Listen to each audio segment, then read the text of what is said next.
Chia, what's up? You're up.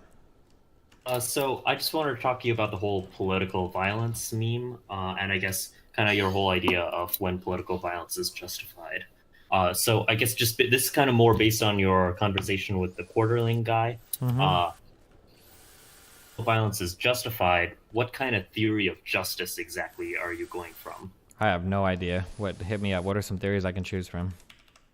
Okay, I guess it seems that generally your moral position has been this kind of rule utilitarianism. hmm I feel like with political violence, you might be able to say it's for the best in at a certain local extent, right? But it seems like a very, very difficult thing to universalize What do you mean by or that? something that's justified. Oh no. Oh So yeah. it, Okay. Yeah. Like I agree with you. Hold on. Fuck. From my personal framework, I don't think I would. I would never advocate for political violence, or I would never enact it myself because it just turns into a massive shit show. Especially from a real utilitarian point of view, like it seems like we could almost justify endless violence depending on how far you want to go with it, right? yeah. Yeah. But that being said, I just feel like people feel like their votes or their ideologies have no consequences, and I'm very much opposed to that. And I think that there are a lot of people, because I don't think most people are real utilitarians. I think most people are deontologists. That I feel very strongly about that. I feel like the whole idea of not being able to be Mhm. held accountable in that respect for your vote Mhm. is a very component to liberal democracy. Is a necessary component to liberal democracy. Yeah, because I guess one of the big principles with liberal democracy is that people are generally free to vote their conscience or vote their beliefs, Yeah, but right? freedom of choice doesn't mean freedom from responsibility. Like this is like I hear people say this shit where they're like, "Oh, like you shouldn't be able to say you're not friends with someone just because of their politics." And that's bullshit. You should absolutely be able to cut out toxic fucks in your life because of their political points of view. I think that's totally fine. People seem to want to live this fantasy, and I only ever hear this, and this is a little biased, but like it seems like this only ever comes from like majority power holders in society too. Are people who will say things like, "Oh, well, hold on, dude, it's just politics. Like you shouldn't be able to demonize me because of my political views." And it's like, I disagree with that. I mean, it's just politics to you because it doesn't affect you, but to other people, like, it's their lived experiences. Like, it very much does affect you, you know? Just politics to one person might be a right to marriage or a right to healthcare or a right to an abortion for another person. And I think it's totally fine that people are held accountable for these types of votes, I think. Oh, well, it seems like in general, in a liberal democracy, right, Mm-hmm. the reason why we have certain constitutional protections like freedom of speech, freedom, like right to due process, etc. The reason we have those is to minimize the possible harm that you can do through your vote, right? So like freedom to vote, but there's certain limits on how much damage your vote can do because of those constitutional protections. I mean, in some regards, yeah.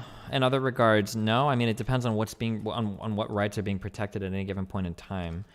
So, like for instance, let's say, like if you were a woman and the right to choose to have an abortion is an important thing to you, as it is, I believe, to a lot of women, and then you have a president that's elected that's very clearly going to gun towards like conservative justices that might overturn something like Roe v. Wade. I mean, you're not really protected from that, are you? You don't have any types of Yeah, protections but that would protect you from that, right?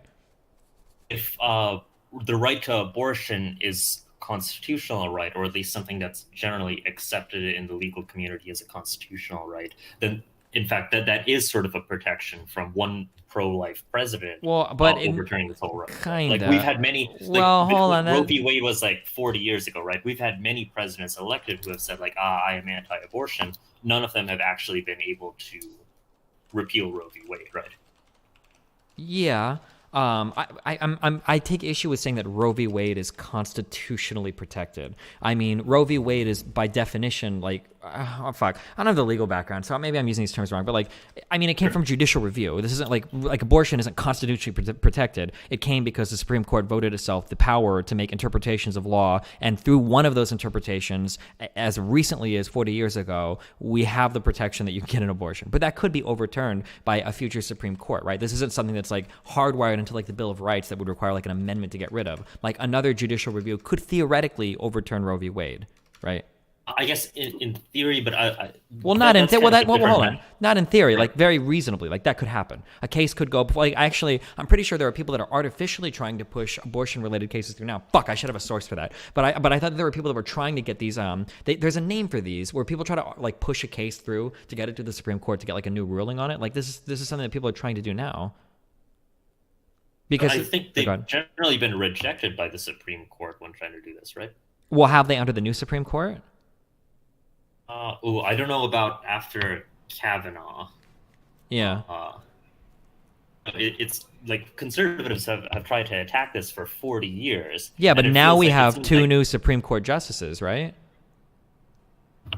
Yeah, but I guess it seems the fact that we have such strong protections is the only reason why abortion rights haven't been instantly vanished, right? Because otherwise, it would just require a simple majority of Republicans in Congress and in the presidency to completely erase I mean, right? a simple majority. I mean, you just described the nuclear rule, didn't you? Like, it only took a simple majority of Republicans in the Senate to block Obama's Supreme Court nomination via triggering that nuclear rule that kept, was it Garland from even being heard? Yeah, but it's required so right now there's two Trump justices, right? Mm-hmm. And if we were to imagine Roe v. Wade being overturned, it would require those two those two Trump justices plus like all the other Bush justices in the past. So it's more like it's required the cumulative political effort of conservatives. Yeah, but people would argue the cumulative right? effort of all conservatives has been fucking them anyway, right? Yeah, but I guess like if there weren't this kind of constitutional, or if there weren't this kind of Supreme Court supported protection, it would have been repealed as early as when Reagan went into office. Yeah, I mean, I don't agree. I'm not saying we live in a totalitarianship right now. I don't know if totalitarianship. No, We don't live under a totalitarian government. Like, we right. have protections, but those protections can be changed over time. That's what I'm saying. Like, yeah. But I guess it seems like the purpose of these protections is to sort of minimize the instances when, an elected official or a democratically elected government could actually harm certain. I agree, but you're large using these words and you're ignoring like the greater dimensions behind it. Like, for instance, like an airbag minimizes the harm done in a car accident, but that doesn't mean you can't die in a car accident, right? There are car accidents that kill people all the time. A democracy will minimize, or the way that the American establishment is set up will minimize the harm to minorities. This doesn't make it impossible for it to happen, though. Like, minorities are under attack in the United States all the time from different parts of like U.S. institutions. Look at ICE, right? I mean, like, this is something that exists, and we have U.S. institution. Like, look at everything going on with DACA recently. Like, just because we have institutions designed to protect certain people, or look at all the ways that the states try to prevent women from getting abortions, even though that's something that's kind of tentatively granted to us via judicial review. Like, I mean, it still happens, even if we've got processes to protect from it.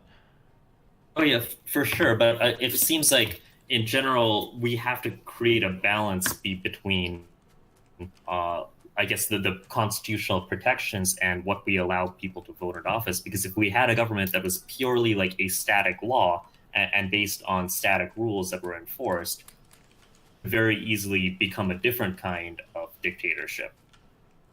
Right. Wait, what do you mean? I guess like people would have no voice in terms of how how policies could be changed. Oh wait, what is the? Wait, can you rephrase that? So it seems like in general, and this is the tension throughout like the US and Europe, is that you have to kind of create a balance between what the people can vote for to achieve and what kind of constitutional protections or checks and balances there are, right? So for example, one big reason the United States doesn't have like universal healthcare or a lot of the big social welfare states that a lot of European countries have is because it's very, very hard to get comprehensive legislation passed through Congress in general, right? Yeah. Because you need to go through the House of Representatives and then you need to get through the Senate, and to have a party control the Senate, they have to win like midterm elections, three elections in a row, etc. And then they have to have the presidency as well. So it's very, very difficult to get passed through the US. Whereas in Europe, oftentimes when it's just like one parliament and then it's like a prime minister system. So you just need to have a simple majority in the parliament to get something like single payer passed. So that's something that's allowed in a lot of those countries. But the consequence of that is it might be a lot easier to overturn something like the Constitution or to create changes to these individual rights. And I guess kind of what this is boiling down to is, what's your take on how that should be balanced? On, I mean, you're basically asking me to be Seems like a this whole- dictatorship. You're basically asking me like, well, which things in government should never be allowed to be changed by the people, and which things should be like. Oh, well, because it seems like that's part of what the whole political violence question boils down to, is to what extent you believe people should be responsible for their votes on one end, and to what extent like people's votes should be allowed to cause this kind of harm. So I feel like the logical conclusion to saying like there should be consequences for voting for policies that cause harm is to actually make like structural limitations. Oh yeah, on I'm not. account, which to some extent is like a limitation of democracy, right? But we accept that to some extent. Yeah, I'm sorry. My position comes off as so prescriptive, and I don't mean it. I'm not trying to walk this back. I'm trying to make this so clear. I'm trying to make my description as descriptive as possible. When you vote in certain ways, certain consequences will arise from that. I'm not saying they should. I'm not saying it's right. I'm not saying we should advocate for it. I'm just saying they do. That when you fuck around in the Middle East, things like 9/11 will probably happen. Now, I'm not saying that's right. I'm not saying we should have our buildings fucking 9/11. I'm not saying that we deserve it. I'm not saying that they have the moral right to do it. I'm just saying that it's pretty easy for groups of people to justify types of violence based on your political actions. That doesn't mean I advocate for it. It doesn't mean I think it should happen or that I'm prescribing that type of violence should be the way we drive society.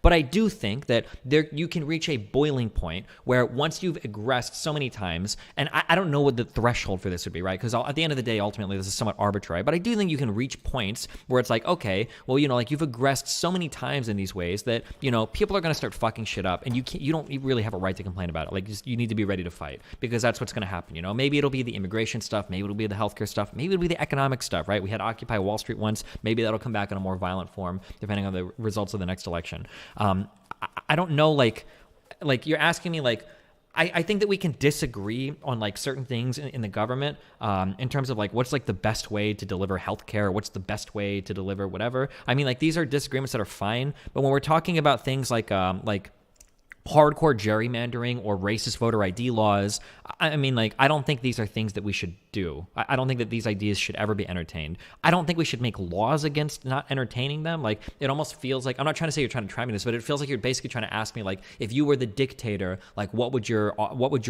constituents be allowed to ever vote on? Like, if they even had a say. Like, I don't know. Like, I mean, in an ideal society, everybody would agree with my moral system completely, and we wouldn't attack each other at all over certain things. But that's obviously impossible. And I mean, I'm willing to entertain a certain amount of disagreement. But yeah, go ahead. It is a really difficult question to answer, but it seems like a big part of what's happening now is like a lot of the norms that are kind of necessary for liberal democracy to work. For example, like rule of law, that's something that's kind of being under attack right now with like Trump and like the Mueller report. And such, yeah, but right? I think like rule of law, I don't even know how much I care about rule of law. Like, it seems like rule of like law, voting rights with like voter ID stuff. yeah, it seems like rule of law like follows other things, like that kind of like follows society, right? Like, society will hate a law and then it'll change eventually. Like, Yeah, but yeah. I mean, But it really depends on what guess, the law is. Sorry, go ahead. With the Trump rule of law thing, the big thing it's worrying is this will open the door to future like incredibly corrupt actions, right? Like, sure, like the U.S. has problems with corruption, but when you compare to countries like, say, like Russia or like a lot of like or Nigeria, where like there's pretty much it's very, very difficult to get accountability towards any kind of powerful actor there. Something like the obstruction of justice Trump has been doing, that makes it incredibly worrying, because if there's no expectation for how the law will actually be followed, or then it breaks down one of the key assumptions we have to make in a liberal democracy like this, right? But anyways, it seems, my broader point is that it seems one of the big issues we're dealing with right now, especially with like the voter ID stuff, especially with like abortion rights being under attack, is a lot of these more like constitutional norms are being broken down, especially with, I guess you could point to like surveillance or like mass detention and torture as other examples over the last few decades.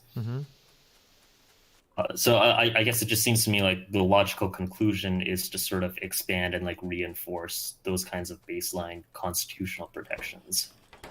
Maybe, but I mean, what does constitutional protection mean, right? Like, that's the problem. Like, you'd still be arguing about, because, like, for instance, like a Republican would say, like, okay, well, here's a core constitutional protection.